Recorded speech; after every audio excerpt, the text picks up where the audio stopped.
સુરતનો ઈચ્છાપુર વિસ્તાર જ્યાં વોચમેનની હત્યા કેસમાં બે લોકોની ધરપકડ કરવામાં આવી। બિહારના સિવાન જિલ્લામાંથી બે શખ્સોને ઝડપી લેવાયા છે। સુરત ક્રાઇમ બ્રાન્ચે સિવાન જિલ્લામાંથી બંનેની ધરપકડ કરી। આરોપીએ ગોળી મારી વોચમેનની હત્યા કરી હતી। રૂપિયાની લેતી દેતીમાં હત્યાની ઘટનાને અંજામ આપ્યો અને બાદમાં ફરાર થઈ ગયા। રૂપિયાની વ્યવસ્થા કરી બંને આરોપી નેપાળ જવાની ફિરાકમાં હતા અને પહેલા જ પોલીસે બંનેને ઝડપી લીધા છે। બંનેને પૈસાની કોઈ બાબતમાં ઝઘડો થતા વિક્રાંતના માથામાં મારી દીધેલું રંજના રોહિતે।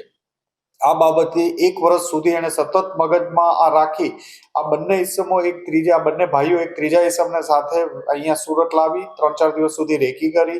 અહીંથી એક બાઇકની ચોરી કરી અને બાઇકની ચોરી કર્યા બાદ અને ચપ્પુ અને ફાયરિંગ કરી નિપજાવી દીધો। પહેલા ગોળી પેટમાં મારી, પછી પિસ્તલ લોડ ન થઈ ફરીથી તો એને ચપ્પુથી એટલો ગુસ્સો એના ઉપર હતો કે અસંખ્ય ચપ્પુના ઘા મારી એનું મોત નિપજાયું હતું। આ બંનેને પકડી આગળની કાર્યવાહી માટે ઈચ્છાપુર પોલીસ સ્ટેશને સોંપવાની તજવીજ ચાલુ કરી।